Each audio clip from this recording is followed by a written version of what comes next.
So, welcome everyone.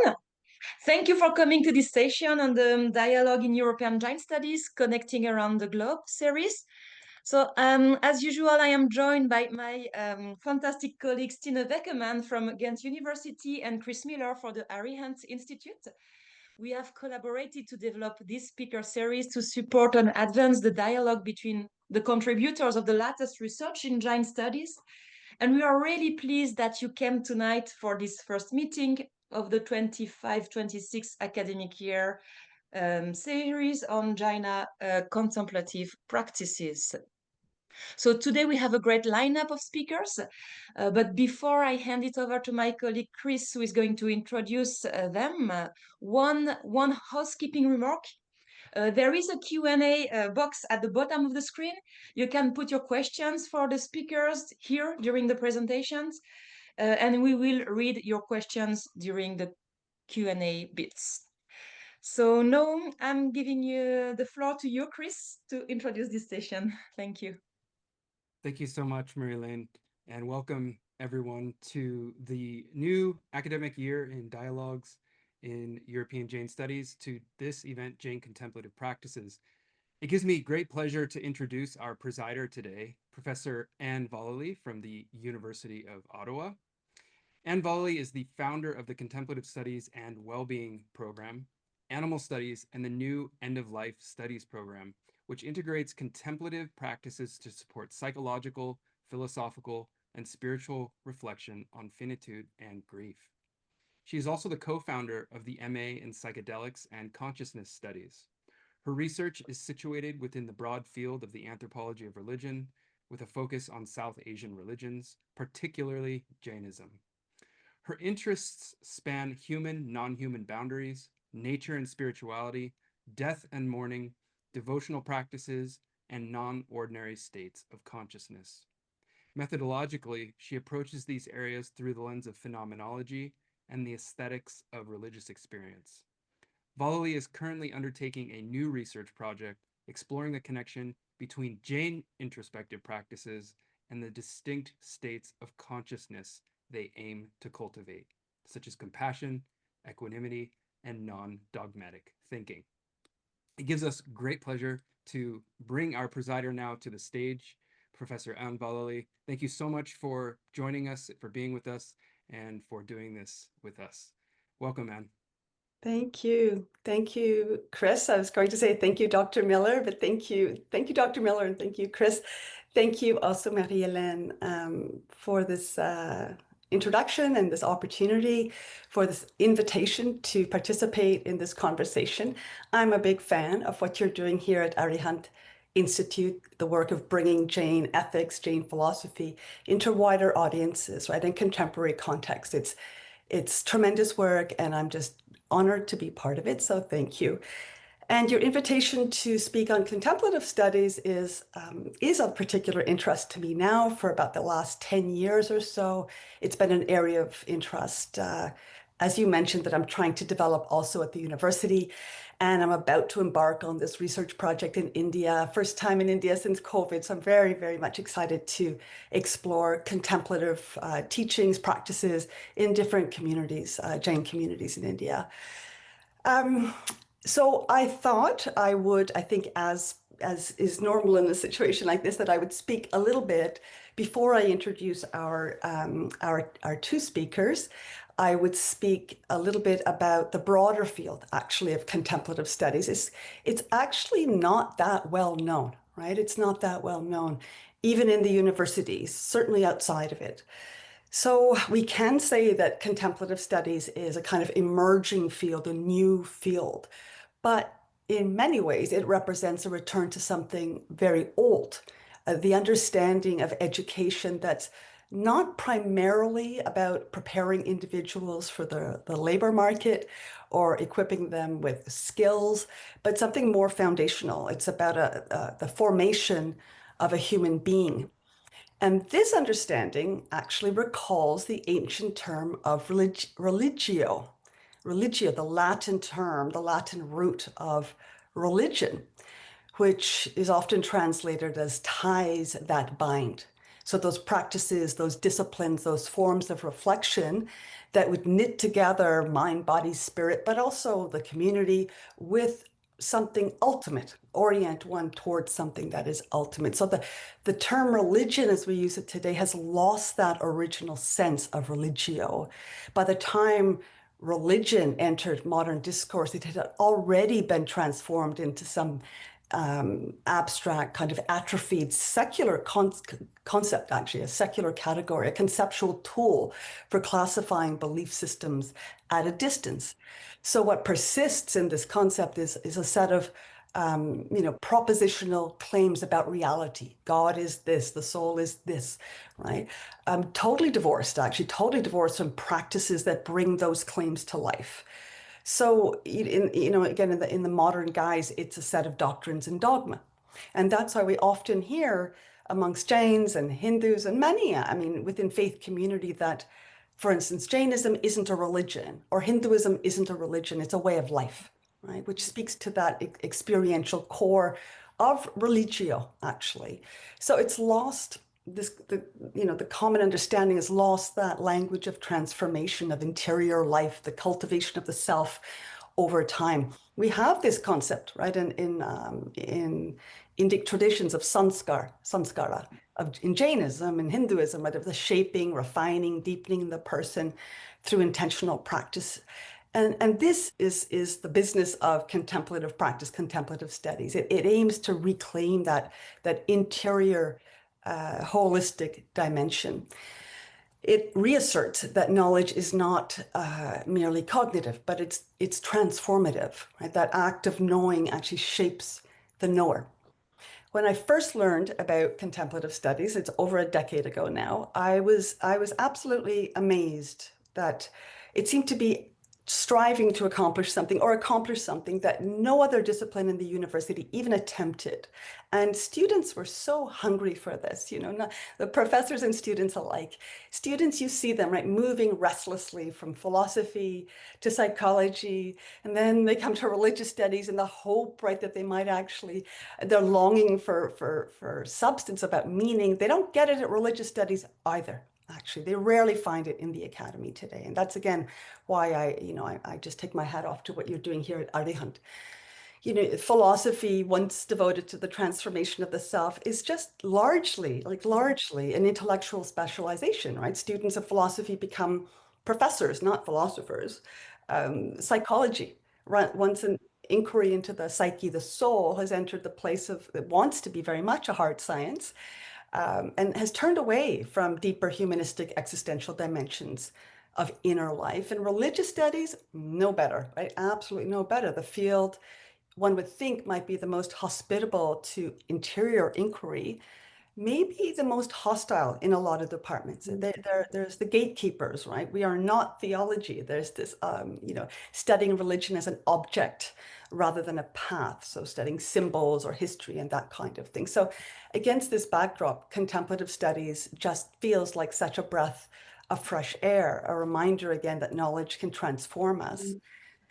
And yet this focus on transformation places it in a peculiar position in the modern university, right? The modern university, born of the Enlightenment, built on the premise that knowledge must be dispassionate, must be objective, detached from the formation of the self. So it's perhaps not surprising that contemplative studies has been received rather coolly in some academic quarters, for sure, certainly my own. It's asking questions that the university no longer knows how to entertain without some kind of embarrassment, right? Questions about meaning and wisdom and purpose.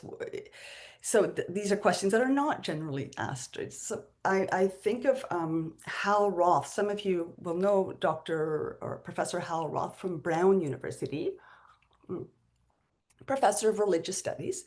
And he established, I think he established the very first contemplative studies program in North America in 2014, if not the first, one of the firsts. And he didn't locate it within religious studies, right? Like that was his own department, but it wouldn't be accepted there. So he created a sort of a separate field, and it had an affiliation with the medical school. And that choice was very telling, right? And I actually followed the same pattern. When I opened our program in, I think, 2018 or 19 at the University of Ottawa, we did the same. It's not in religious studies. It would not have been accepted. Instead, it leans towards health sciences. It attracts health science students. It attracts many students, but it gained its legitimacy by being affiliated with psychology and health sciences. So again, religious studies, as I'm saying, much like, the humanities, remains shaped by this post-Enlightenment suspicion of belief, right? Enlightenment suspicion of belief. And its posture is analytic, it's critical, intentionally distanced from lived practice. So what we're seeing, though, is that health sciences, again, Brown, U Ottawa, other places, they don't feel that threat, right? They're very confident in their epistemic authority, and they can integrate contemplative methods, provided they're expressed in kind of empirical terms about stress reduction and emotional regulation and that kind of thing. So we're seeing contemplative studies entering the university, but often in a narrowed form, a kind of technology of wellness. It can do more than that. It can be much more radical than that, but that's where it's beginning. And I think this is some of the conversation that we'll be taking up today. So I have to keep track of time because it'd be very embarrassing for me if I just rambled for the next 45 minutes, which I could, because it's a topic that I'm, really passionate about. But today, we're going to turn to look at contemplative practices in a particular tradition, and the Jain tradition, one of the world's most refined contemplative heritages, to explore how its insights might speak to contemporary challenges and to our search for more integrated vision of knowledge and transformation. And so I'm going to introduce our first speaker, and that will be Dr. Cogen Bohanec. So Dr. Bohanec, I wonder again, Cogen, I think maybe the protocol at Arihant is more informal, but maybe I should use both. I'm not sure. Dr. Bohanec is assistant professor of Sanskrit and Jain Studies at the Arihanta Institute and affiliate assistant professor at the Claremont School of Theology. He's a comparative scholar of Jain, Hindu, and Buddhist traditions, a philologist trained in Sanskrit, in Pali and Gujarati, in Gujarati grammar, I think, and a leading voice in comparative Dharma studies, as well as contemplative practices and the philosophy of religion. Dr. Bohanec earned his PhD in historical and cultural studies of religion from the Graduate Theological Union at Berkeley, with a focus on Indian philosophical and textual traditions, and an MA in Buddhist Studies from the Institute of Buddhist Studies. And his recent book, Bhakti Ethics, Emotions and Love in Gaudiya Vaishnava Meta-Ethics, in 2024, explores emotion and devotion as foundations of ethical life. He also edited, importantly for this discussion, Contemplative Studies and Jainism from in also the same year, 2024.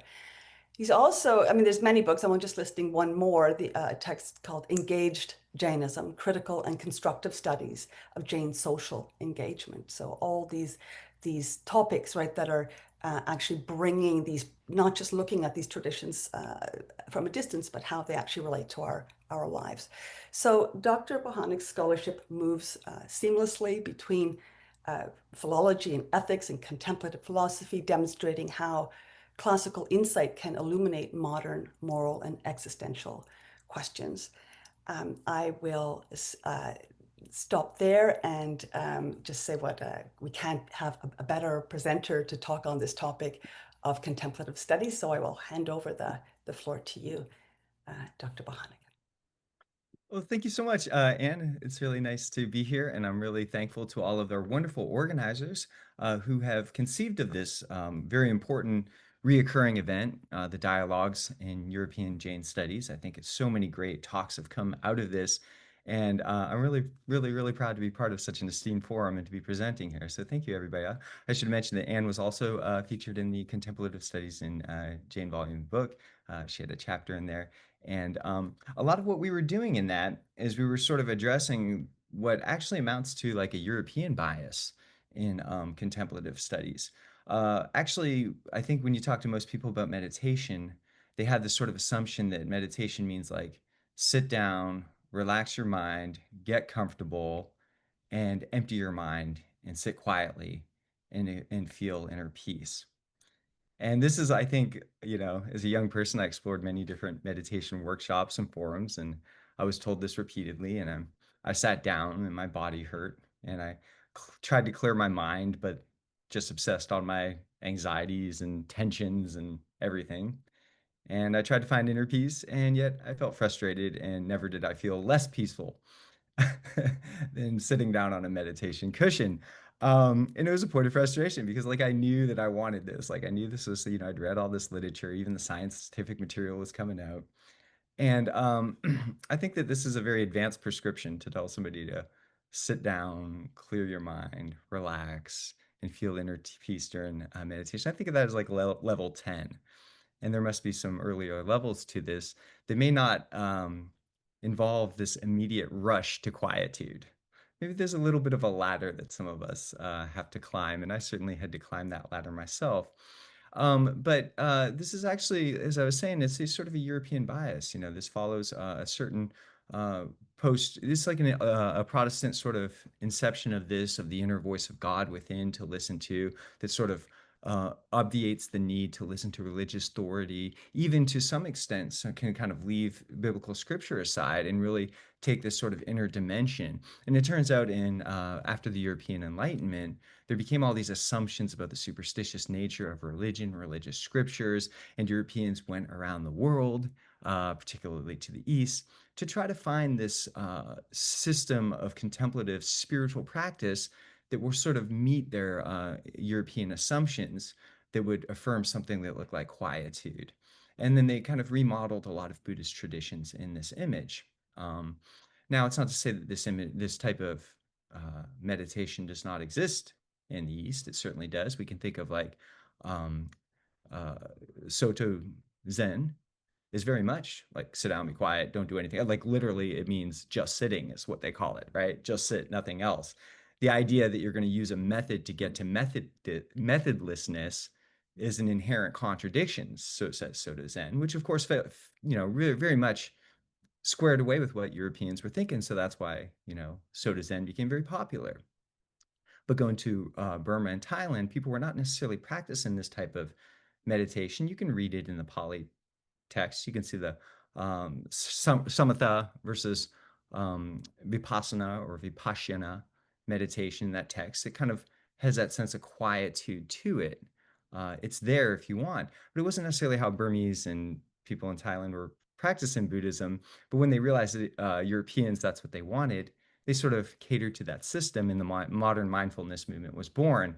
So a lot of times the religious traditions of the East have been sort of distorted based on European assumptions of what proper contemplative meditation is.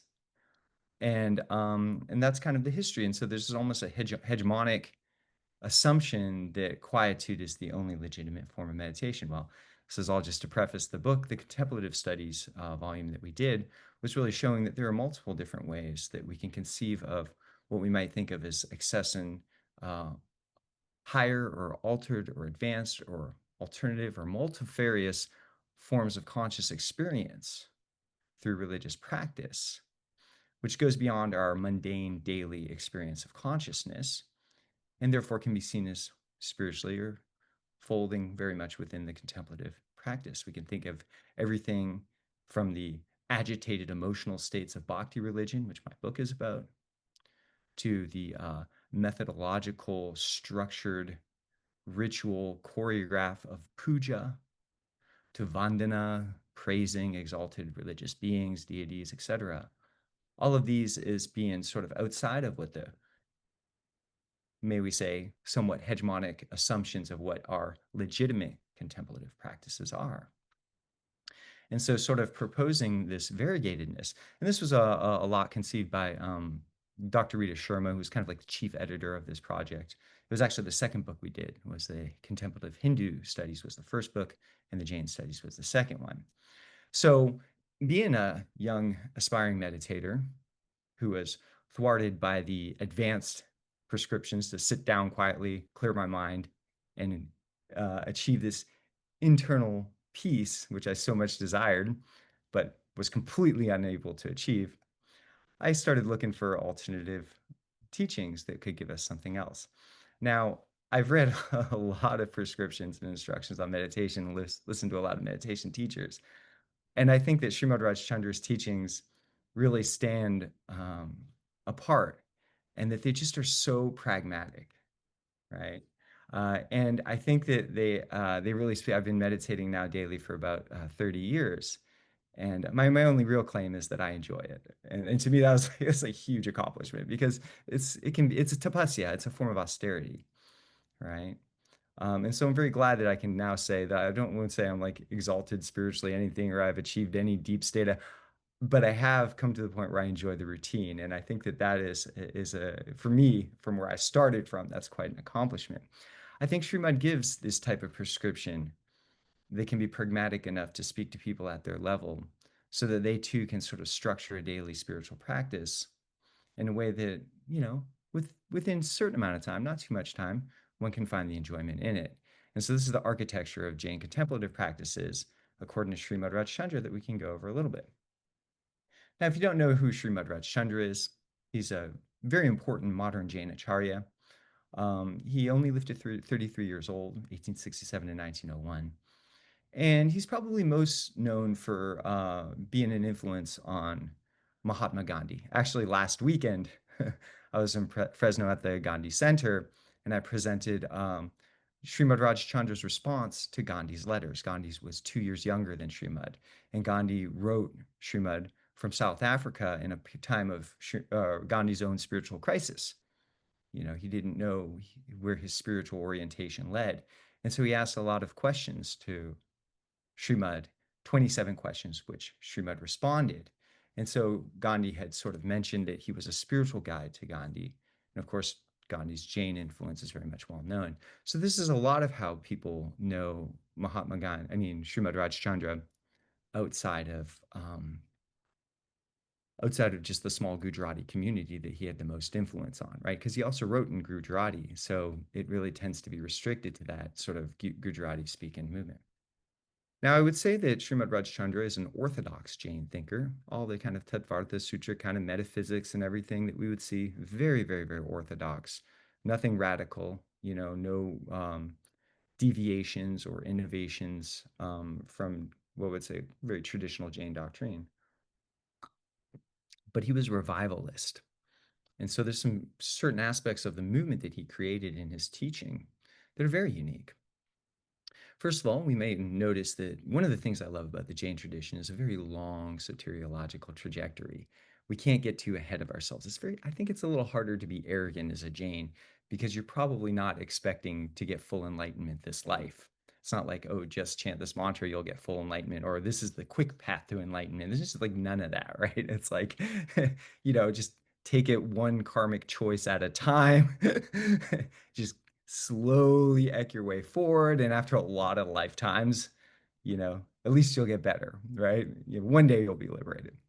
Śrīmad Rājcandra really stated this in a way that was much more immediate. He believed that within 14 lifetimes, one could gain liberation. Now, if you're familiar with the Jain cycle of time and everything, you say, well, wait a minute, but all the liberated beings are already spoken for the next foreseeable future. But with Śrīmad, he believed with spiritual practice, you could get atmagnana, a realization of what your pure soul is. You can experience your soul, your svarup, your essential nature for what it is. And then actually Śrīmad, of course, as an Orthodox Jain school, they don't believe he was enlightened, but he did get reborn in a place called Mahavideha, where he now has access to a Tirthankara, because there's always a Tirthankara in Mahavideha. So it's expected that he'll be enlightened after this next life, all right? So he's at a very, very, very high spiritual level. But what Śrīmad did is he stated this in a way that with daily spiritual practice, all of us can get this atmagnana and have it very closely impending ability to liberate ourselves from the suffering of the world. Now, I don't like to say in the Jain context that we're trying to liberate ourselves from the suffering of the world, because it sounds a little self-centered. I think the best way to think about it is that we want to liberate ourselves from being agents of the suffering of others. Honestly, personally, liberating myself from the suffering of the world, I have a hesitation of that because so many others are still suffering. And I don't want to be just like jumping into the life raft and leaving everybody behind. But if I realize that I myself am an agent of violence, even in my smallest actions, and I just want to stop causing pain, then to me, liberation seems much more attractive. So because of this, he created sort of a lay movement. He was married himself with children. Yet as Gandhi described him, he was the ideal vitaragi, right? Completely non-attached in his interactions. And Gandhi was just shocked by how equiposed he was as a gem trader, dealing with very expensive gems, and how easily he was able to let go of being attached to profit, and how he was constantly contemplating. Like Gandhi noted that whenever there was a moment, he would start writing down his thoughts. You know, I imagine him at like the cash register or something in a gem shop, and the customer, he gives them their receipt and their change, and then he sits down and starts writing about the nature of the soul. This is how I've sort of imagined it in my mind, but this is similar to how Gandhi achieved this. And so I think it becomes very attractive movement in the modern diaspora, because there is a sense that if Śrīmad Rājcandra could be a lay practitioner and achieve pretty much the most exalted status that one can in this world, then maybe I can too. And so it becomes a very attractive lay bhakti movement. I say bhakti movement because the main means is guru bhakti, right? Is that there's the sense that we ourselves are a closed cycle of ignorance. If we just leave things up to ourselves, we'll just keep spinning ignorance around. And we have to sort of create an open system that allows for external input in order that we may grow. Hey, we do this when we go to school or attend conferences such as this, right? We're letting in new information. And actually, the best way to absorb information is through love, because love is the most comprehensive way of knowing, right? We absorb with our heart that which we resist with our minds. And so there's a sense that Guru Bhakti is really the ultimate way, and Śrīmad speaks about this very strongly, that we have to start with the bhakti, we might call it devotional love to the Sadguru. Now I use love with qualification here, because in this sense, it's what we would call one-way love, one-way love. It's very different than like a Vaishnava bhakti love, which is reciprocal. But the objects of a Jain practitioner's love are themselves vitaraga. They're without desire, so they won't reciprocate in the same way. But the way they do reciprocate is they give us ajna, they give us instruction that we can follow. And then also, he was very clear that this goes with the lay movement too. He believed that the sectarianism in the Jain movement was because the people were prematurely taking mendicant vows. He believed that one should have an experience of fifth gunasthana, which is a pretty high spiritual experience, before one should take a vow to become a mendicant. And because people were thinking about this all wrong, they were thinking, oh, I'm such a low person, I'll become a mendicant and then I'll spiritually advance. He says, well, this is the wrong way to think about it. You get spiritually advanced and then you become a mendicant. Because if you try to be a Jain mendicant when you're not already ready for that, you're probably just going to cause violence to yourself and to others, and then you're not going to understand the teachings. You're going to propagate wrong teachings, and sectarianism will arise. So he really encouraged his followers to worship at all sects, all the Jain sects, and then also the nature of Gandhian letters I translated for the presentation last weekend. They'll probably be available online somewhere. They were interfaith, right? He was very much doing interfaith dialogue there, which is the nature of my thesis there. And I have a book that I'm writing on Śrīmad Rājcandra, where my main sections are on gender, contemplative studies, interfaith dialogue, ecology, etc. So you can look forward to that. All right.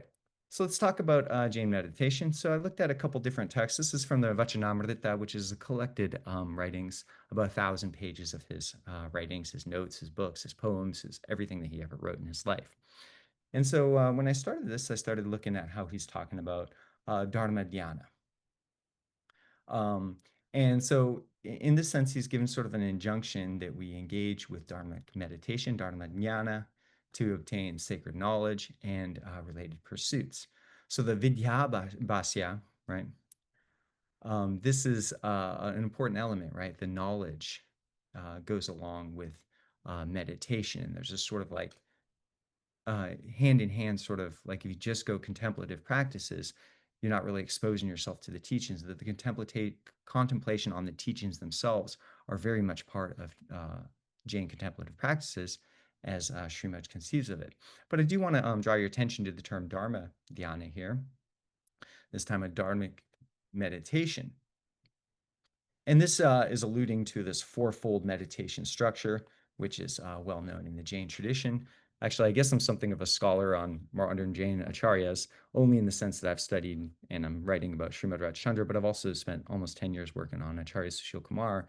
But in a book that I edited by Parveen Jain in this, it very succinctly describes all of these levels. But people who are familiar with Jain doctrine will know that they have two levels of Artha and Raudra Dhyana, which are kind of like when you meditate on problematic things like your anxiety and your fears, Artha, and your malice and aggression for Raudra. And these are ways that our mind kind of gets mentally fixed. But then we can focus our mind on dharmic principles, right? Righteousness, etc. And but what's interesting about this is that dhyana has the negative connotation, the positive connotation in the Jain tradition. But then what becomes even more shocking is that Śrīmad says in this case, again, back to the pragmatism that I appreciate about his teachings, that even if you're meditating on the Artha and the Raudra, like these painful experiences, like your traumas or something, your internal, malice, your harmful potentials, your Raudras, your harmful propensities, that actually can also be beneficial meditation if you're doing if you have a spirit of like uttama lesya, right? It's like you do it with like a positive colored aura, right? Like it's like the colors of your aura. And I think this very much sounds like a sort of therapeutic prescription that we're actually going to deal with our internal shadows, and that can actually be part of it. Like, I mean, isn't there like a sense that like when you're sitting on the meditation cushion, as I did for the first time, whatever, 30 years ago, and all I could experience was my previous traumas and my fears and anxieties and desires, and it made me want to give up because I thought I was supposed to be there for peace, But actually, this is almost a stipulation that like, actually, no, that can be part of the process too. And I really appreciate the pragmatism. But anyway, Dharma Dhyana is conceived of in traditional Jain philosophy as these sort of, again, beyond quietude, right? You can be reflecting on the teachings of the Tirthankaras, or you're purging, sort of reframing, restructuring your harmful emotions. Think about the kind of thing you would do with a therapist, something like that. Then develop an equanimity towards joy and suffering, which is a common theme. And then contemplating the vastness of the cosmos and the place within it. I'm a very firm advocate for Jain cosmology.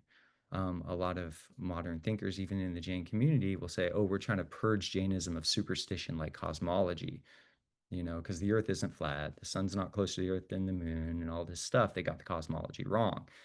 And my response is that, like, well, no, actually, the cosmology of the earth is not flat. Let me just start with that, okay? Like, empirically speaking, it's not flat, but is a meditative model of your place within the universe.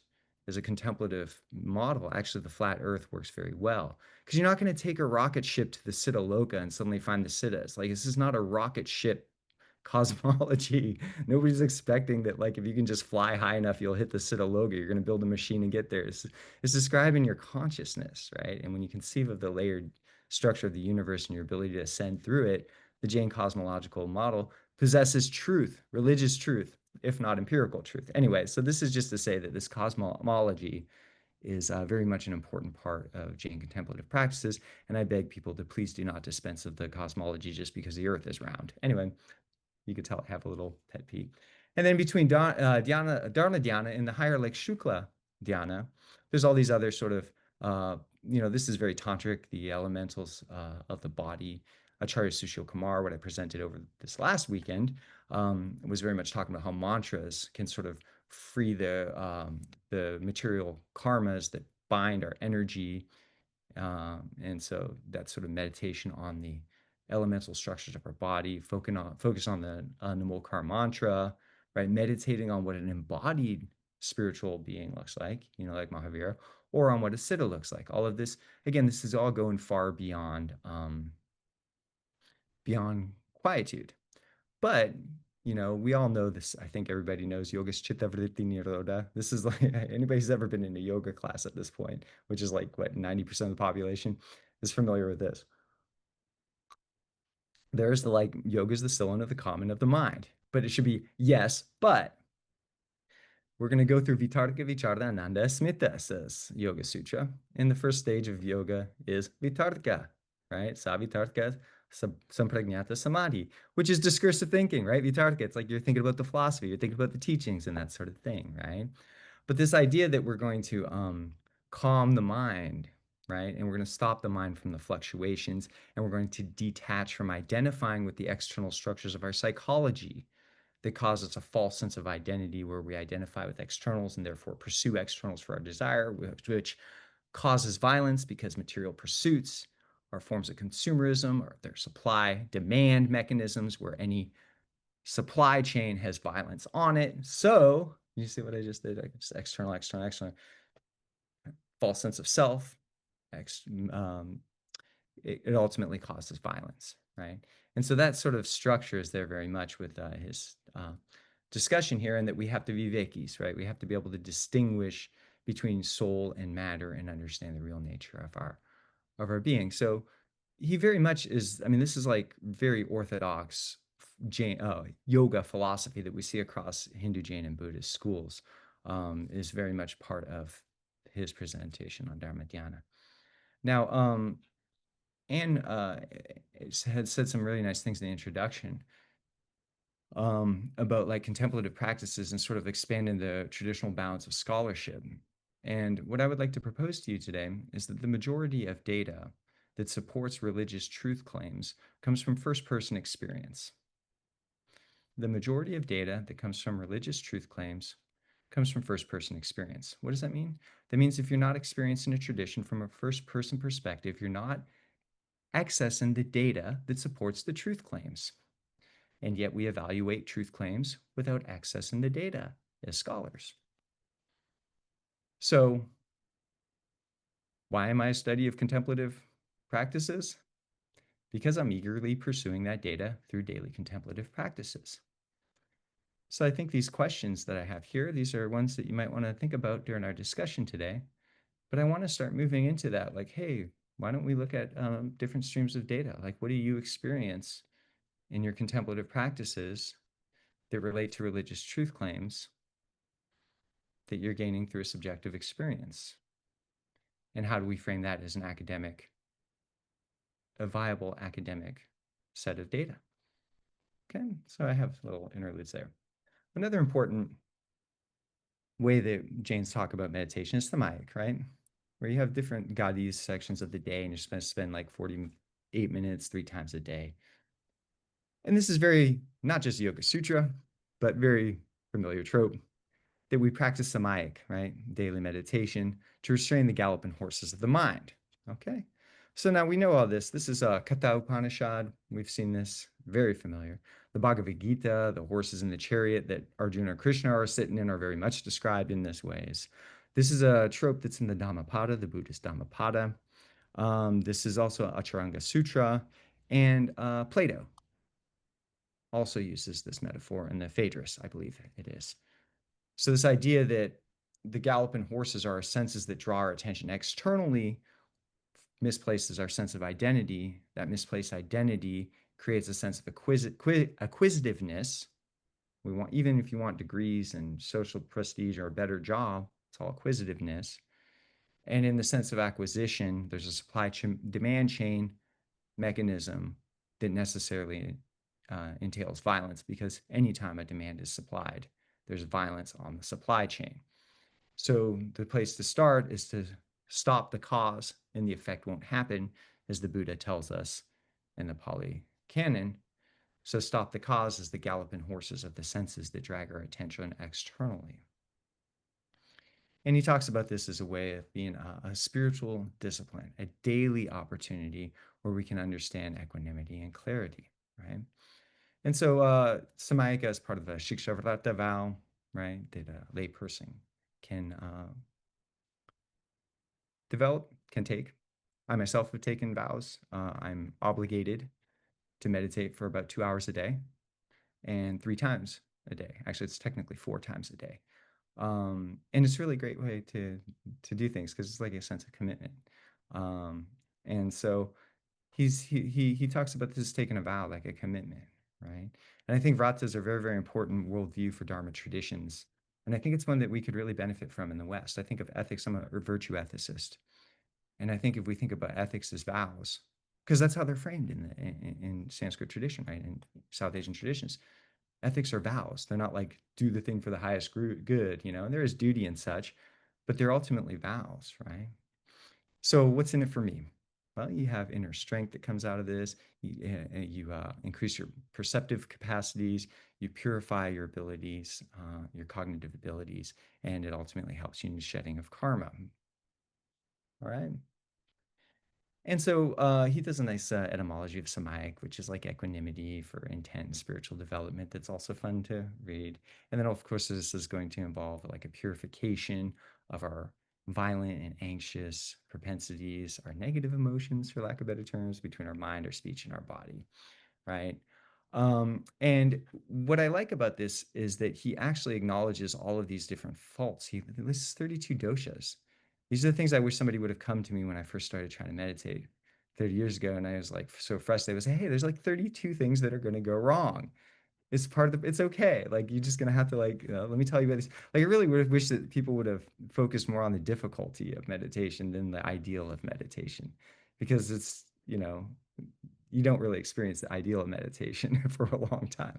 Maybe I just didn't have the best introduction to meditation. But anyway, there's these different doshas that come up. And even if your meditation is imperfect, right, then you can still progress with daily practice. Okay, I mentioned a big part of this is his appeal to the householder. And he actually says that the householder life is worthy of praise, which is refreshing, coming from an ascetic tradition that usually sees householders as being on a lesser level than ascetics. And so he speaks about all these different ways that the householder life can actually be an opportunity rather than an obstacle. I had one meditation teacher who criticized swamis, and I'm not going to agree with this statement, but I think there's some truth in it. He criticized swamis and people who are renunciates for never having had children. He said that you learn more about mental equanimity when you have children than you do any other way. Now, I don't agree with that. I don't have children, but there's still like, you can see what he means, right? like there's an opportunity there for personal growth that can happen as a householder that may even be, based on your karmic experience, a better opportunity than if you just turned around and renounced household lifehold and then just became resentful because of it. You know what I mean? So anyway, this sort of idea that the householder life can be a noble opportunity to observe samayik and various different other functions of spiritual life, right? So the idea that being a householder is not necessarily an obstacle, but a vessel for transcendence. And I like this because I think this really explains, if we want to move into social sciences, this type of messaging is what really explains the popularity of Śrīmad Rājcandra amongst lay Jains, particularly in the diaspora. So there it is right there. That's a very, very important thing. So what's in it for me? What is meditation going to do for me, right? I spoke with Anne before this meeting with Dr. Miller, and we talked about like natural sciences and hard sciences, and Dr. Vallely was asking, like, you know, maybe in the conversation we can talk about natural science. And I kind of shrugged my shoulders, and so I don't really do that part of it. But I respect that. Like, I like it, and I'm glad that there's data, and there is empirically verifiable data to support the benefit. Actually, I just started therapy recently. Some people congratulate me. Some people treat it as if it's some sort of character weakness for me. But I was so impressed with the therapist. Within 2 sessions, she's given me lessons in pranayama and lessons in meditation, because it's backed by empirical science. You know, she's not like she's got a PhD in psychology. I mean, she's about as empirically trained as a psychologist can get. And yet her go-to methods are like, okay, let's talk about breathing. Let's talk about breathing control. Let's talk about methods to reduce anxiety. Okay, I guess I've just outed myself. That's why I go to therapy. But you know, what can meditation do for you? Well, we may not have a, you know, we had such a fun time at the Jain's philosophy conference just a couple days ago in Florida. And a nice conversation broke out amongst some of us Anna at Riverside and Raja in Fresno and a couple other scholars. And we were trying to like really put our finger on, there was a proposition that philosophy is therapy, and it checks out. There's a recent book on list building in South Asian religious traditions. I can't quite remember the title if someone wants to drop it in there. And it's a very nice idea that the list building of philosophy is ultimately a therapeutic pursuit. And that checks. Like almost all philosophers talk about, I won't say almost all, world philosophers often talk about what they're doing in therapeutic means, right? Whether it's Socrates as the midwife even. But anyway, I kind of came to believe that what happens with philosophy first is we tend to give more universal prescriptions like, hey, people, this is what we need to do. Versus my experience with therapy is very, therapist is very sort of telling. It's been a good experience because my therapist is very clear to try to figure out exactly what my, what's going on with me, and then only prescribe that which works towards that instead of just giving like a universal blanket. Like the problem with everybody is we need to get rid of our desire, our material desires, and quit the material acquisition that's causing us our karmic suffering. That applies to everybody. But if you have a specific type of like disorder, that type, like there may be something more specific that you can do. But that's just to say this sort of recognition that philosophy, contemplative practices, and therapy are all sort of part of the same thing, I think is very, very helpful. And so he talks about this in this certain ways that like this meditative practices turn ourselves away from our anxious and our painful thoughts. And that when anxiety arises, there's things that we can do. We withdraw the mind from our anxious thoughts and we complete the trouble and task directly. My wife says this. She says that when my wife is a well-known international vegan educator. She's executive director of an animal advocacy organization. And she does this because the state of the world really, really saddens and hurts her. And she says when she feels like it's just too much, she tries to fix the problem. Hey, Mr. Rogers said, when life feels like it's too much, look for the helpers, right? And there's something therapeutic about seeing that there's a problem, instead of feeling overwhelmed by it, I'm actually going to like start trying to work on it, right? So redirecting your attention and trying to do something that's going to like address maybe the cause of your anxiety. There's some very pragmatic prescriptions.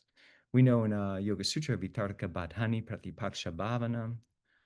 Can't quite remember what the number of that sutra is, but even Patanjali tells us that when our mind is afflicted with some negative emotion, vyadis dhyani samsaya pramadalasa virdati pranti dardasana lapta bhumi katvanavasti tatpani, etc.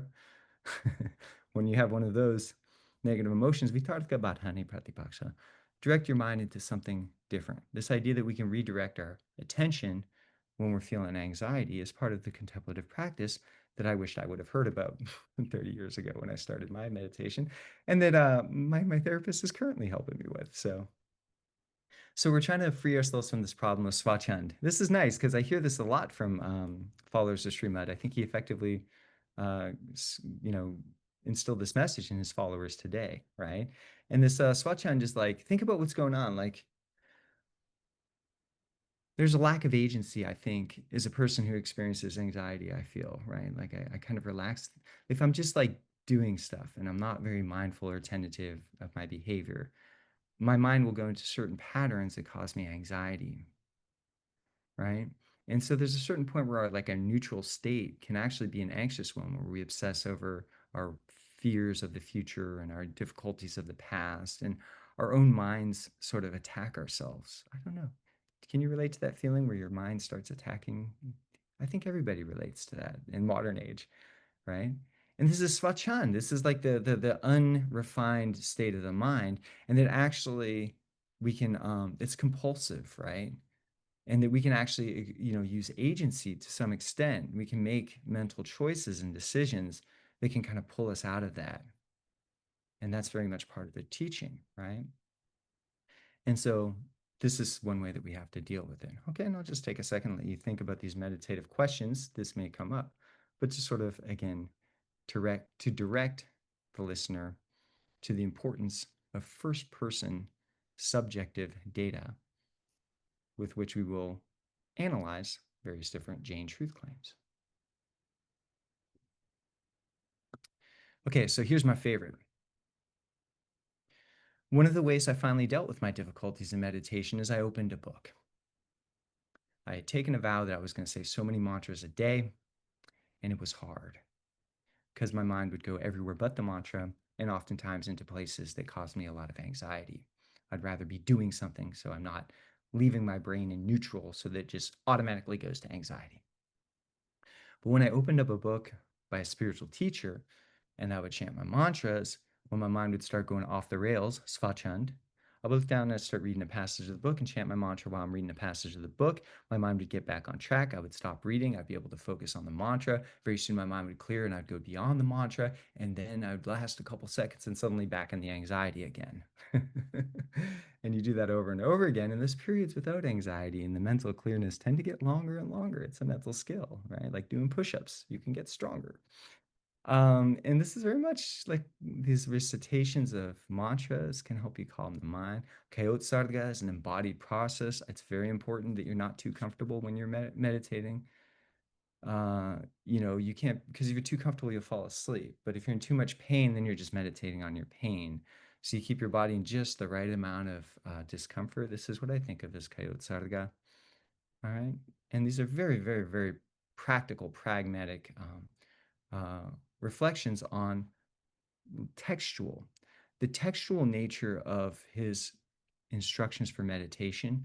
I found to be probably one of the most profound and speaking to my own personal experience. It wasn't until my meditative practice turned textual that I started gaining success and enjoyment. I memorized the Yoga Sutra about 25 years ago, and as a daily contemplative practice, I would recite it every day. And that textual element was exactly what I needed to be able to pay attention to anything but my internal artha, right? So he's got this very textual based, like use the scriptures if your mind starts getting off rails. I think is very, very, very pragmatic, right? Also, listening to teachings is a part of meditation. When people are giving you meditation instruction, how many people play the lecture of a discourse on some Ācārya's teachings? Not many, you know, usually they're too busy telling you to sit down, be quiet, experience internal peace and breathe. That almost sounds like a microaggression to me right now, you know. But often listening to actually a discourse, a spiritual discourse. Actually, I really like academic discourses. You know, if I'm being totally honest, I spend a lot of time listening to philosophy lectures, and I find that to have this very contemplative, very existential thing about it that is very contemplative. All right, so we have two gadis, right? 48 minutes. And he says, this is like my favorite. The time just drags on. The time drags on when you're meditating. If you're like, I'm going to meditate for 10 minutes a day, that 10 minutes feels like 3 hours if you're just trying to sit still, sit quietly, focus on your breath, and achieve internal peace. That 10 minutes will feel like 10 hours. And he acknowledges this. He's like, it's so hard for the time to pass. And he says, excuse me, Cogen, we have the opposite. We could listen to you all the time because it's wonderful, but unfortunately, we don't have much of it. So if we want some energy and then the Q&A. Oh yeah, so sure. I just wasn't sure where we were at with Perfect. time. I wasn't sure where we were at with time. How long do I have? Should I stop right now? Or maybe just go to your conclusion, but Okay. yeah, if we could stop right now, it would be. This is do conclude first. Thank you. Yeah, this is the end. Yeah. So this pragmatic prescription that if you just sit to pass time and watch the clock, are you really meditating? And you're just causing internal frustration, right? Is that really going to be helpful and therapeutic? And then he gives you these prescriptions of like the things you can do that will help the time pass, pratikrama, various different recitations and vandanas, and looking at text. And then he really focuses on like making sure that the time passes in a way that's not just torturing yourself is really central to the efficacy of meditation. And I'll conclude with this. The heart of what I think Śrīmad's guidance is about this is that spend the time of your daily meditation practice in whatever way you can with discernment and enthusiasm. It's most important that you're creating a good mental association where you learn to enjoy your meditative practice. If you're forcing yourself to do something that's torturing your mind, you're not going to like it, you're going to resent it, and you ultimately will not be effective. If you're pragmatic about it, you allow your body to move around, you allow your mind to wander to text, you recite things, you see what you can do that makes it so the time passes more enjoyably, then ultimately you'll be successful. That's just my own opinion from what I've experienced, but it seems to be what Śrīmad Rājcandra is also teaching here. So I'll end right there, and thank you all very much. Thank you so much, Cogen. It's just what a bounty. There's so much. And now I see the wisdom of not asking questions after each speaker, but holding them to the end, because I think I certainly have a ton. Let's see how many we get to ask. And again, I think that the audience will be putting questions in the chat, and hopefully we'll have a few minutes to pull from them as well. So I'm just going to go immediately to the introduction of Dr. Samani Pratibha Pragya, who I must say was my first meditation instructor about nearly 30 years ago in Ladman in Rajasthan. So yeah, it's just so wonderful for me to be here with Samani right now on this topic. So Dr. Samani Pratibha Pragya is a scholar of Jain Studies, a member also of the Jain Therapantha order, where she serves as a Samani. And she is currently visiting assistant professor at Florida International University in Miami. Dr. Pratibha Pragya's work brings together scholarship and spiritual discipline in a way that's rare, right? I mean, this is precisely what the contemplative goal is, in the way that somebody brings these two together. Her specialization includes modern Jain yoga, comparative religion and philosophy, and meditation and spirituality. She received her PhD from SOAS at the University of London, with a dissertation on Anuprekṣā meditation, history and methods.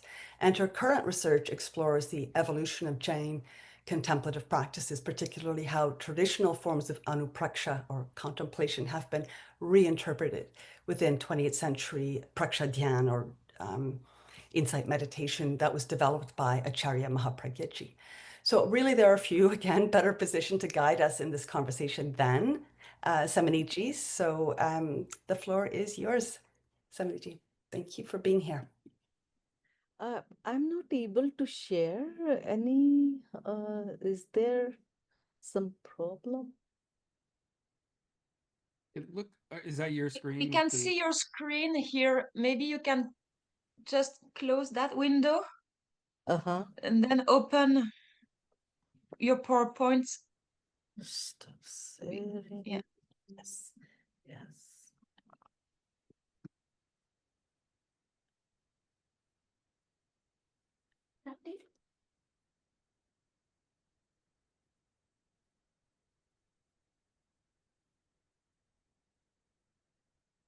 Yes. Yes. Perfect. Thank you. Thank you.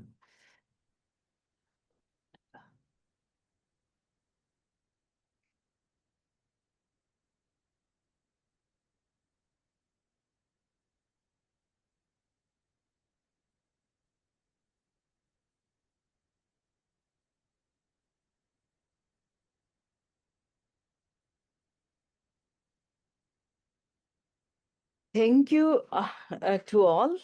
And as I know, a galaxy of scholars and students are connecting for a good cause, and it is a good swadhyay. And I would like to start with thanking Anne that that connection and introduction is really means a lot for me. So how and why Ācārya Mahāprajña, he developed the history and the new construction of Preksha meditation with a vision, and that vision is more empirical, and that vision is taking it in a different site, and that site is not only the monastic order, not only the fourfold Sangha, but through this construction of Anuprekṣā contemplation, we can see that he has a different type of agenda for the open to all the wider humanity. So first of all, let me set the context that Anuprekṣā is the popular practice from the textual resources of the Jain canonical part as well as medieval text and pre-modern text. So my research based on the textual history of Jainism and Anuprekṣā is developed as a part of Dharmadhyan, Shukladhyan, and also it is a part of 5 types of Swadhyaya.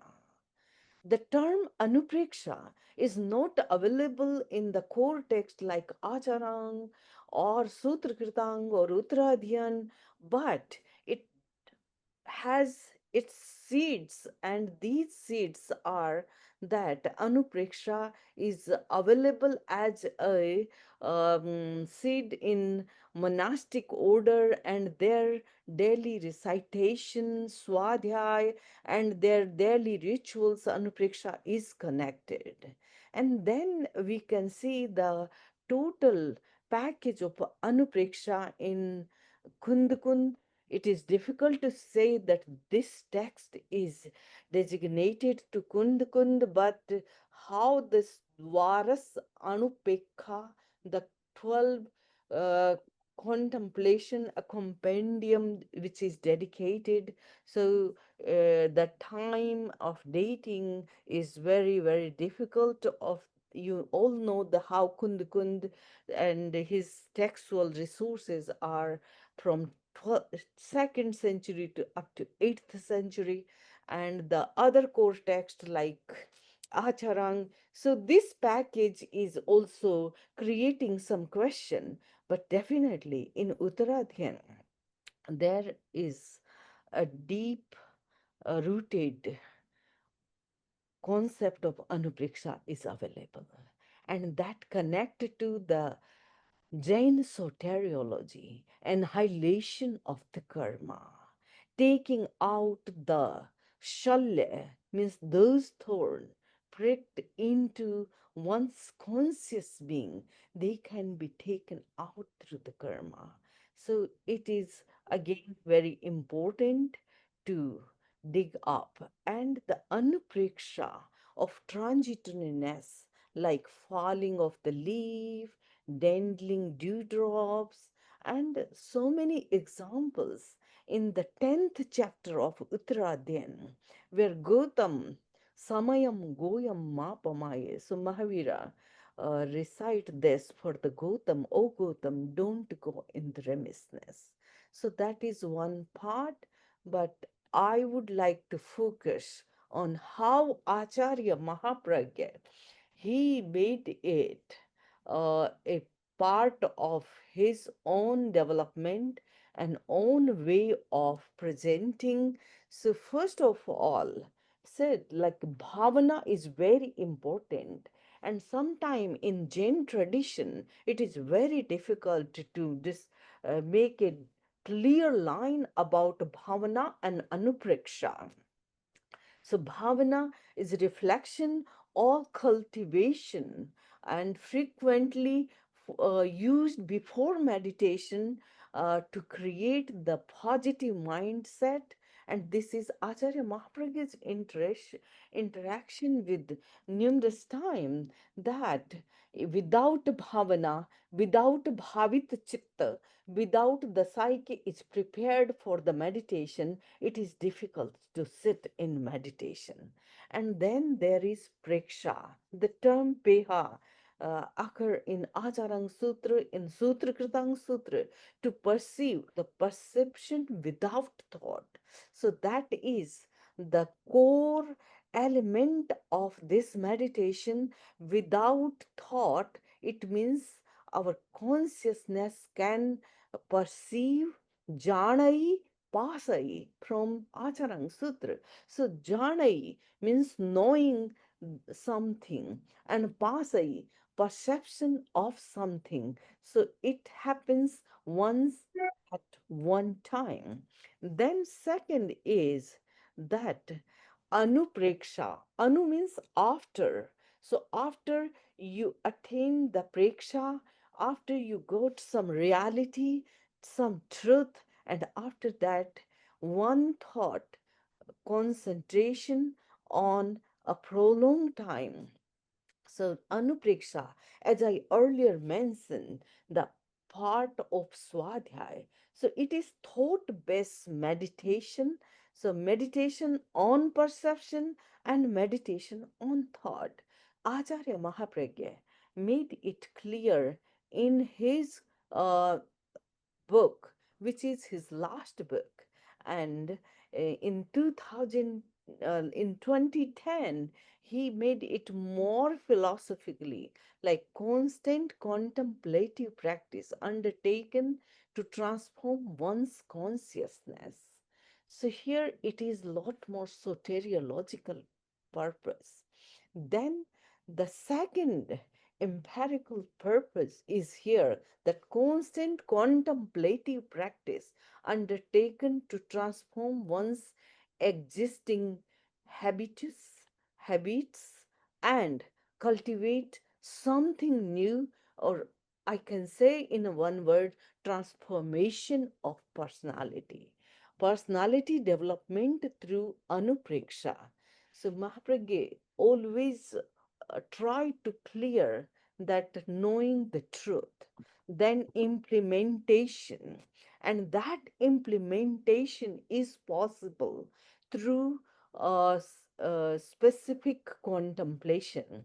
And very important example, that, as you know, there is a ball of iron, and the iron ball, when you put in the fire, just as fire permeates every atom of iron and turns it into fire, so too comprehend the truth fully realized. And when it permeates the conscious mind through sustained mental practice, transform it accordingly. So the iron ball became a fireball. Similarly, if you repeat and touch the inner point of your consciousness, the transformation begins. And when knowledge became deep rooted, so there it is a cultivation of the sanskara. And the important term comes in Agam, Atti Mijjanugatte. So once the truth became a part of your being, into your bones, into your marrows. So bone and marrows are very important. So contemplation is the discipline through which such deep rooted impression, which we can say sanskara, and the sanskaras are cultivated. Here I would like to compare with Bhagavati Sutra's Bhavit Atma Anagar. Bhavana, Bhavit Atma, and then Bhavit Atma can do so many things which looks miracle. So sanskaras are transformation, and when the sanskaras transformed, and then ultimately one can achieve the goal. So goal achievement. So in a modern language, when Mahāprajña used to talk to the youth, you can change your habit, you can cultivate, you can develop your desired personality. So in that context, it is a specific term that Anuprekṣā, the lot more Anuprekṣās are developed for personality development. I would like to say that there is so many contemplations in Jain canonical literature, but in Tattvat Sutra, the 12 Bhavana, Samavayang Sutra, the 12 Anupeha, all these are part of Preksha meditation, but mostly I can say that this part is mostly practiced within the Sangha, in the monastic community, or in the fourfold Sangha, when uh, the contemplation is developed with the so many aspects. So I would like to demonstrate Mahāprajña's construction of Preksha system with 7 distinct sources, Jain textual sources, and these textual sources are from Ācārya to till now.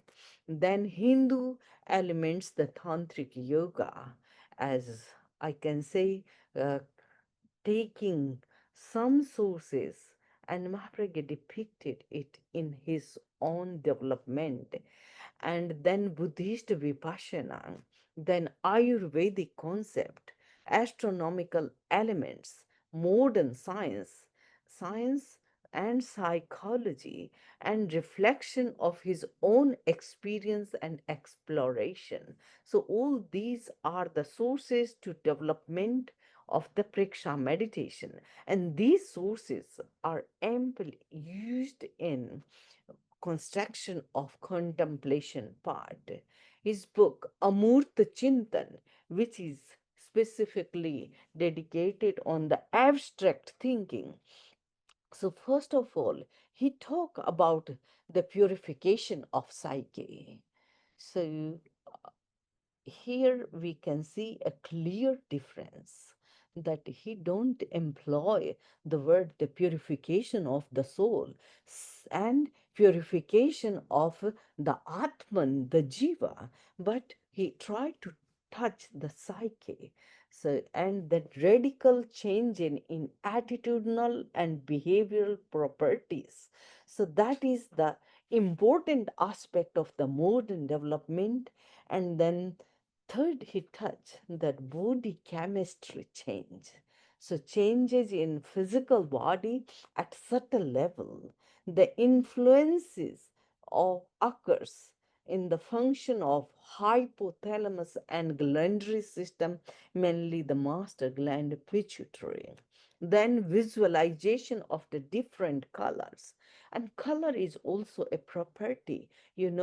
At present, our body is not only body, not only soul, but it is a metaphysical dualism, and its effect on personality, and it helps to overcome addiction. So Mahāprajña given this package of Anuprekṣā in various correction houses, jail, Karagraha, and various hospitals and various numerous organization where the human and personalities are corrected, and he employs psychology. So he used the conscious mind, subconscious mind, and try to tell that your conscious mind is very important when you alert and awake. But subconscious mind, which works 90% all the round the clock, and it is the storehouse of your beliefs, your emotions, habits, value, and protective reaction, long term memory, and imagination too. But the conscious mind, which is only 10%, so the willpower, short term memory, logical thinking, critical thinking, all these are important, but when you alert and awake. So conscious mind works only when you are awake and alert in your working hours. But subconscious mind works throughout the round the clock and 24/7. It is available, it is working. So he made ample use of some subconscious mind in the design of Anuprekṣā, and he said, when you tap into the subconscious mind, you open a door of the highest energy. So here you see he has given an example of conscious mind, Chetan Man, who is a driver, who is taking the horse under control. But subconscious mind is your horse. You can train it, you can teach it, you can make a miraculous use of this horse. So the horse and mind and your soul is a consciousness, and that is driving force behind it. So component he involved in the construction of modern Anuprekṣā. You can see during the canonical texts, the medieval texts, there is not a designed procedure of the Anuprekṣā. Just you sit in your own seclusion and you repeat in your mind.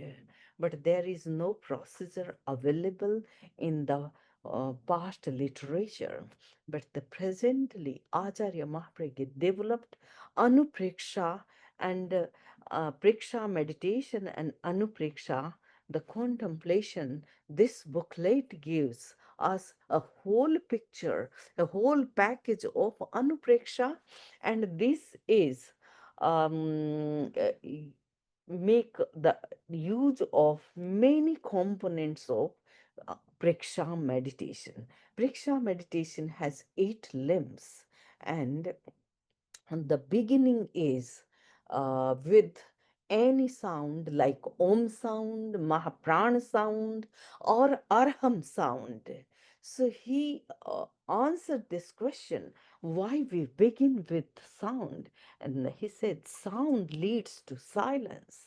So it is good to stop the train of thoughts which are already engaged in your own mind. So start silencing the mind. So sit comfortably and use the comfortable posture. Sthira Sukhamasana. So comfortable posture. Then begin with sound, the first thing. Then relaxation is the important technique, which he says, Kayut Sarg, and relaxation with self-awareness. So relaxation, without relaxation, you cannot connect with your subconscious mind. So very important aspect of Anuprekṣā is relaxation. And after relaxation, visualization of color, which is a component of Lesha Dhyan, a part of Preksha meditation. So visualization of the color. Color is very important to impact our whole personality, and color makes definitely an impact on various types of disease, various types of mood, various types of mindset. And here he designed nearly 25 Anuprekṣā, and these Anuprekṣā has different colors according to the need of that Anuprekṣā. And third, he use breathing. Breath is the perception of breath. Swasa Preksha. So he employs the breath within this package, and the breath became a bridge between outer world and inner world.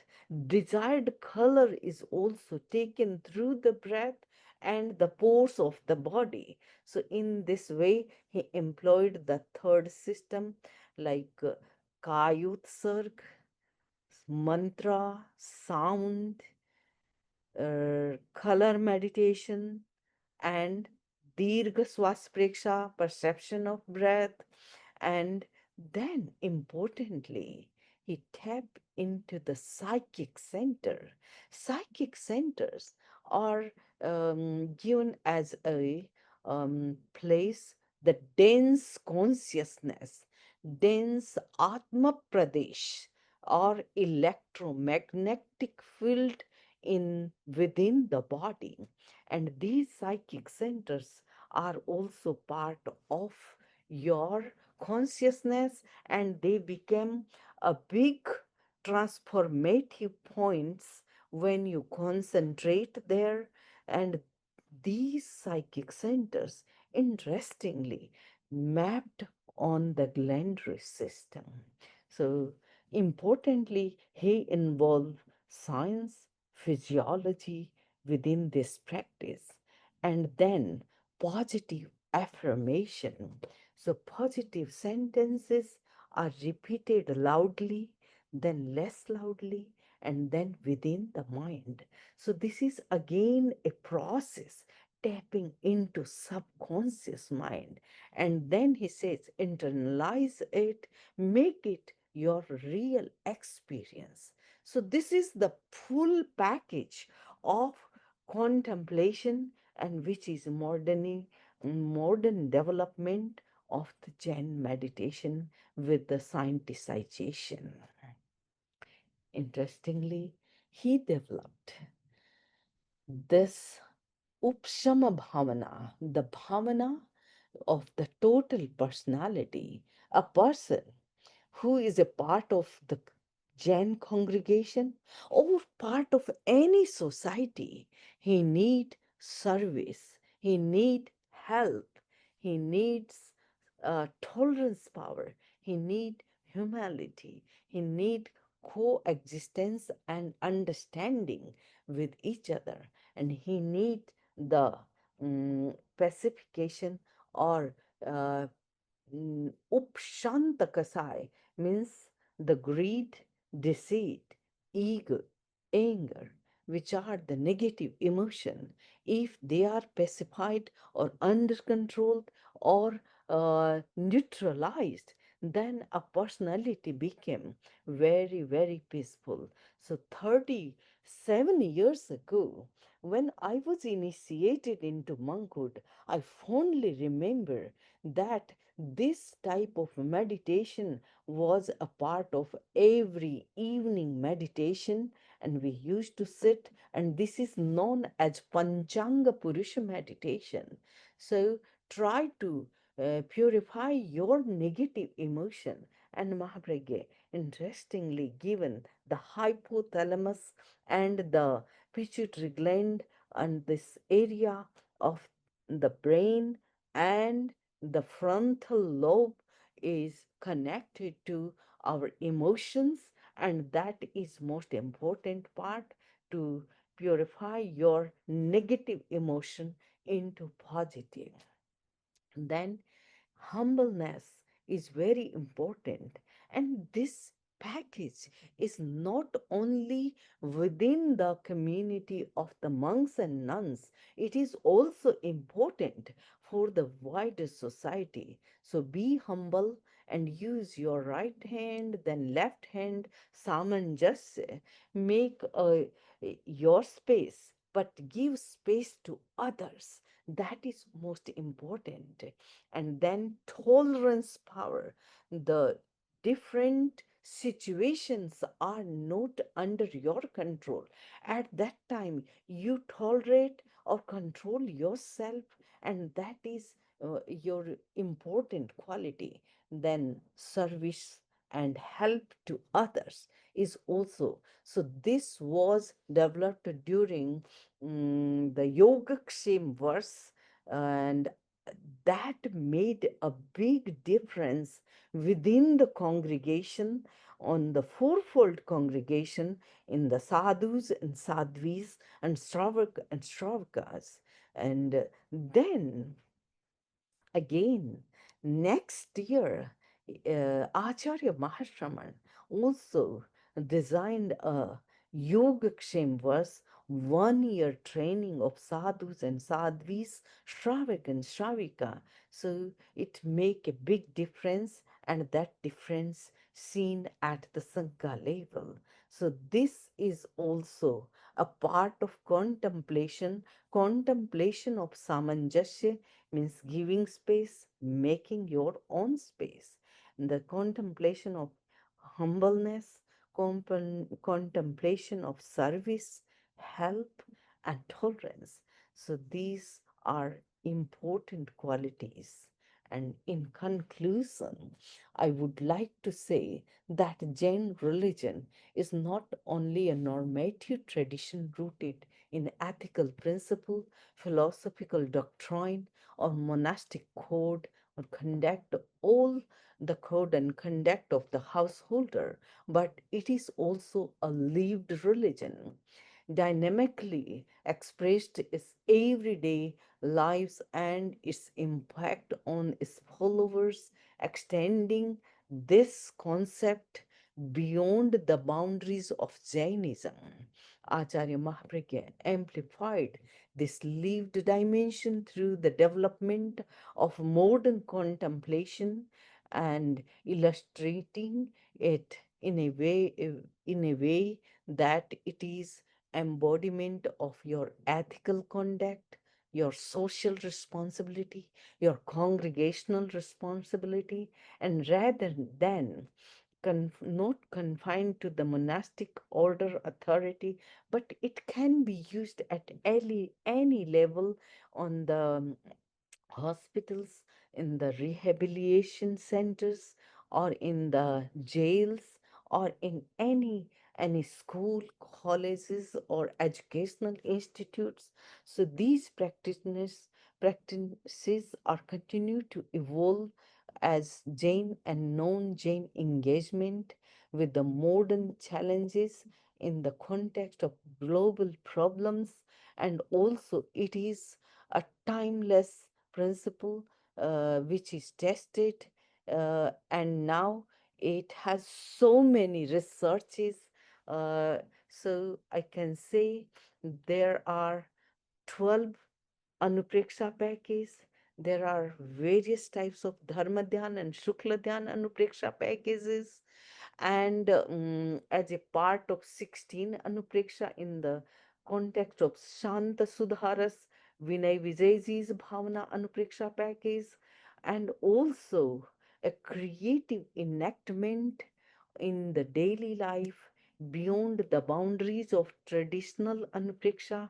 Mahāprajña developed Anuprekṣā of nationality, behavioral modification, and health, well-being, and so much.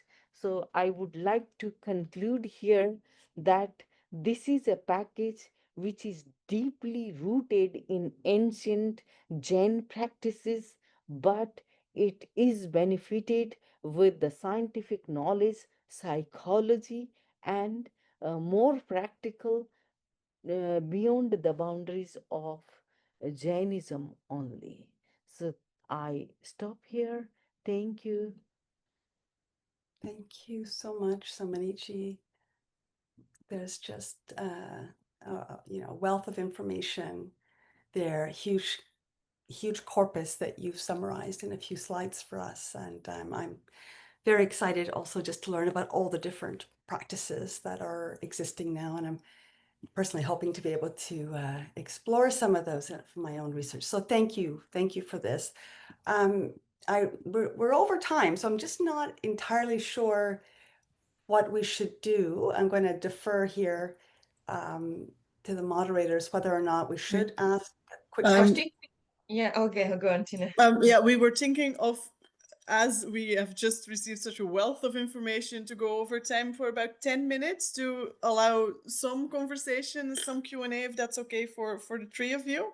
But we will have to wrap up in about 10 minutes. Yeah, that absolutely works.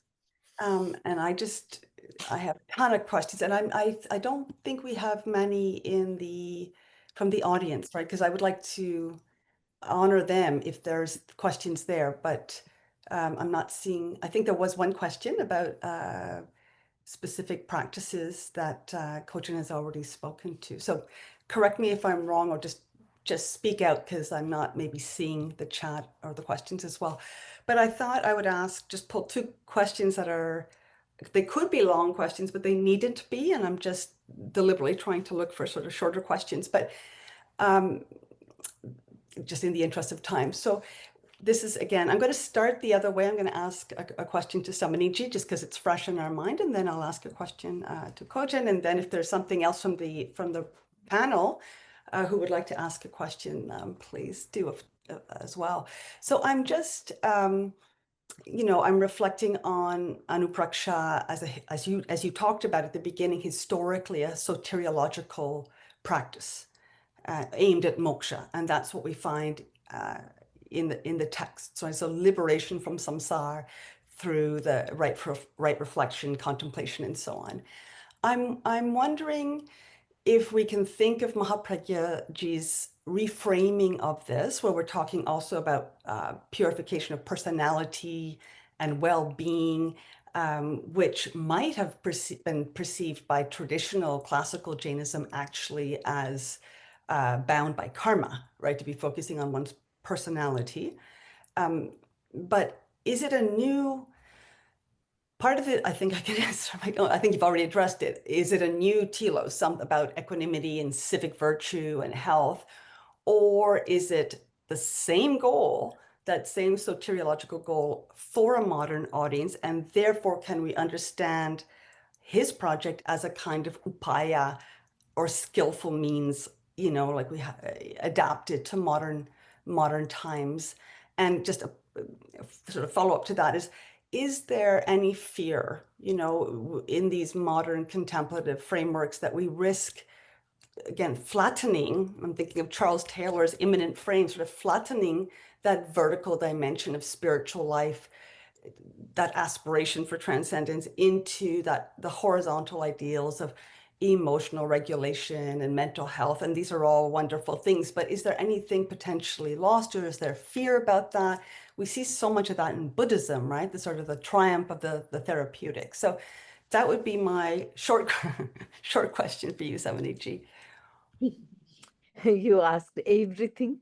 The short is, yes, very huge question. And I say, yes, if we see in that framework of the Agam and medieval literature, definitely with every problem, the answer is behind the scene, the karma. The karma pop up, karma come in the fruition, and the personality also comes like that. So how to heal that karma impact and how to change, so that could be framed in a modern way, like a change in the radical change in the personality and the development and modification, transformation. So I think, but for the modern audience, if you don't go with the modern knowledge, so it is again interdisciplinary things which enrich one subject for better understanding. And Ācārya Mahāprajña several times accepted it. We should take the advantage of modern knowledge, modern science and psychology, because we should not throw the stone in a dark chamber, never do extra claim. Like sometime he heard, like, okay, cancer can be cured, this can be cured, or this can be cured. He says, don't do like this. Try to be very simple, straight, that people can understand in their language. And therefore, I think that that package is made a systematized package, or enveloped with the modern science and psychology and color therapy and therapeutic use, because everybody is not using Anuprekṣā for the liberating state. Might be he is using Anuprekṣā to liberating his day-to-day problems. So I hope he has taken into account all these problems, and he made the open boundary for one and all, whoever can take it and use it and practice it. Thank you very much. Excellent answer. And it actually is interesting how it ties in with the presentation by Cogen, that sort of practical emphasis or pragmatic emphasis in Śrīmad's writings. Lots more questions for you that I can't ask, and I'm going to go to one question for Cogen, and I've actually been struggling would I ask you one on the suffering piece, which I'm super interested in, but I think I'm going to ask you something really left field.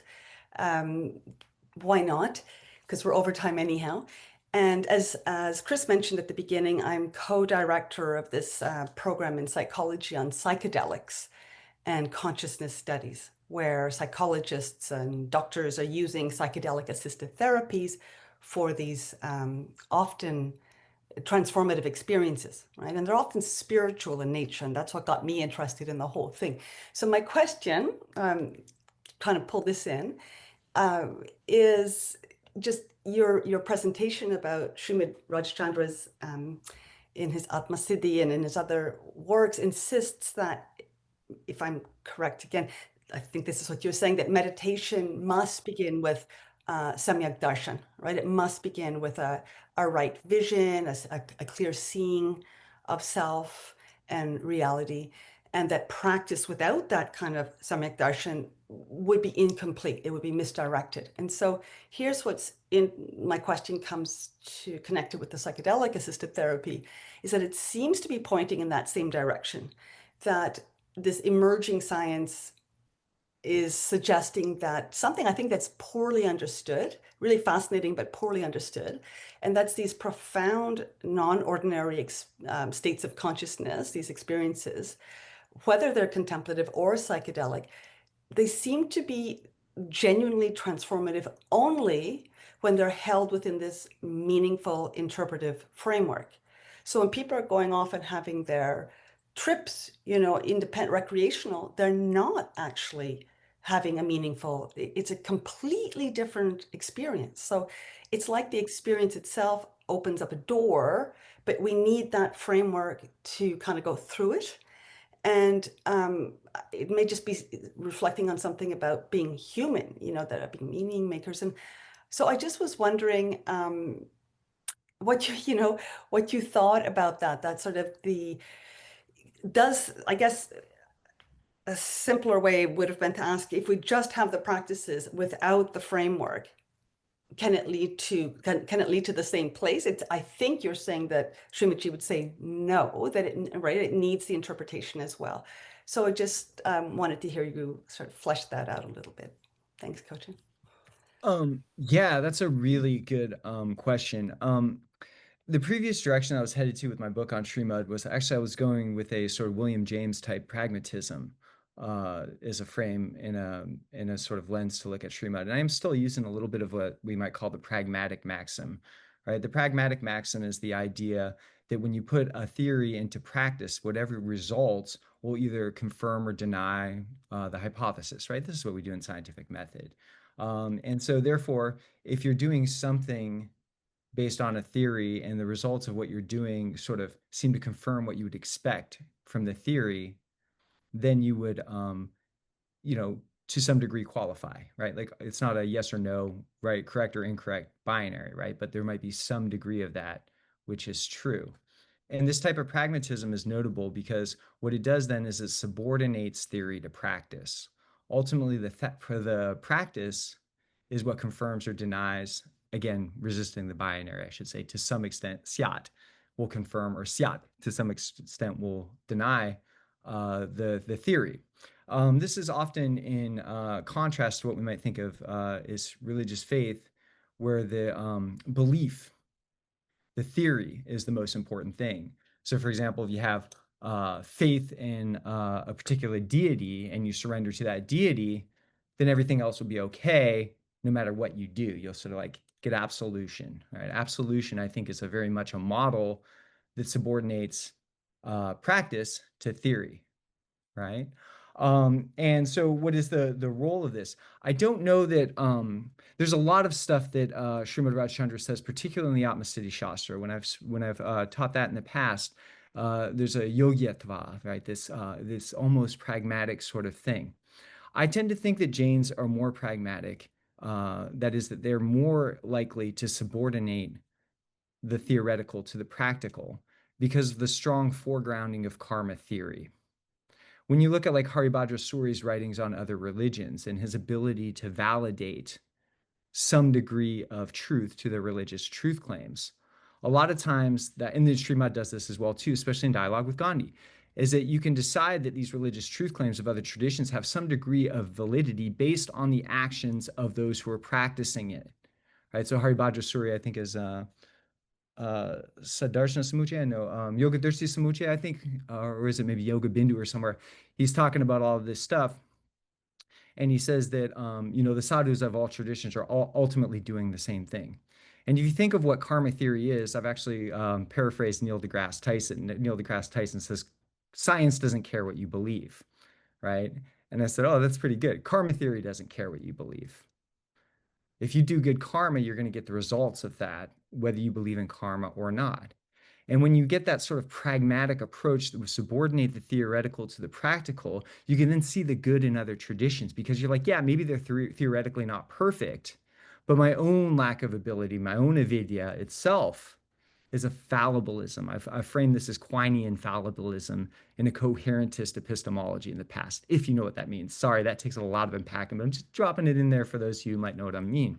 But that's all. I take Quinean fallibilism, like Hegelian dialectic, where you modify the thesis when confronted with and contradicted by the antithesis, is a form of fallibilism, because you don't just hang on to your thesis in the face of the antithesis, you adjust it, syat. In some ways it was true, in some ways it wasn't, to achieve the synthesis.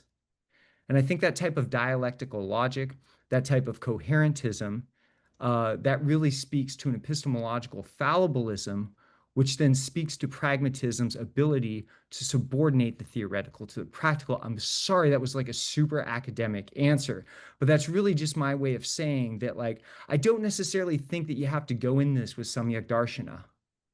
I think if you go in this with like, hey, I'm sick of cause and pain, right? And that leads you to contemplative practices, you know?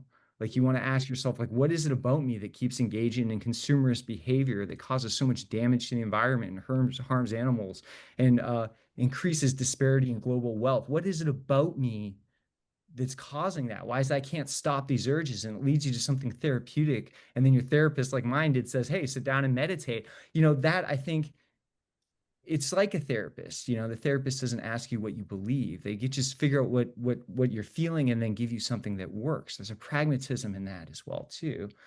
But at the same time, theory is a beacon, right? And if you have the wrong theory, you could have the wrong beacon. And so we can't completely be dismissive in our pragmatism of theory to the point that starts looking like relativism. We have to have some kind of beacon, some kind of extra logical, non-empirical assumption that not harming is better than harming. You will never arrive at that in empiricism, and you will never arrive at that in logic. You have to have some a priori assumption that doing good for others is better than doing harm. There must be some other type of data that leads you to that conclusion, a priori data. But once you get that, I think there's a certain amount of pragmatism that will work, and you can use that as a check to your theory. If your theoretical assumptions are contradicting that very real sense that it's better to help than to hurt, the force and the vivacity and the clarity and distinctness with which I feel that is as clear as I see it, therefore I believe it. I feel that we're in a just universe and I don't want to harm more than anything. And then that becomes the control for my theoretical model. If I find myself harming others, despite that very real feeling, then I can control the theory. So there's still a pragmatism there, because ultimately all theory is not reducible to logic alone. Logic is based off of non-logical assumptions. Agrippa's trilemma showed us that with the outlines of Pyrrhonism and Sextus Empiricus's revolution that changed the face of the modern world. I could keep going, but I'll stop right there. I think that might kind of Beautiful, beautiful. What a fantastic answer, and for everyone. I think this is being recorded, right? So we have access to this again. We can listen to this again. We'll listen again, yeah, and take notes, because that was just very, very rich. And so we're 15 minutes in, and I just want to thank both of our speakers for such thoughtful, really, really thoughtful, illuminating reflections. And I'm going to hand things back then, I guess, to Dr. Miller. Is that right? It's to me today. I'm sorry. Sorry. Don't worry. No. I will just take another minute of your time to thank, for all of us in the audience and our three organizers, to thank Professor Vallely, Professor Bohanec, and Professor Samani Pratibha Pragya for this awesome panel today. I also want to point you guys, maybe especially in the audience, to the fact that this year's dialogue series looks a bit different than the previous two we did, because we've changed the rhythm a bit. For those working on Jainism and in Jaina studies, however you want to phrase it, the social calendar is a bit busy these days, so we chose this year not to add 6 or 8 events throughout the year, but to have a couple of more in-depth thematical sessions dotted throughout the year. At the moment, we don't have exact dates yet, but we plan to do at least 2 more of these sessions in the spring semester, so somewhere between January and June 2026. We will keep you posted via all the regular socials, and you can check out the website as well. So with that, I will wish you all a lovely evening, morning, night, afternoon, depending on where you are, and I hope to see you all again soon. Thanks.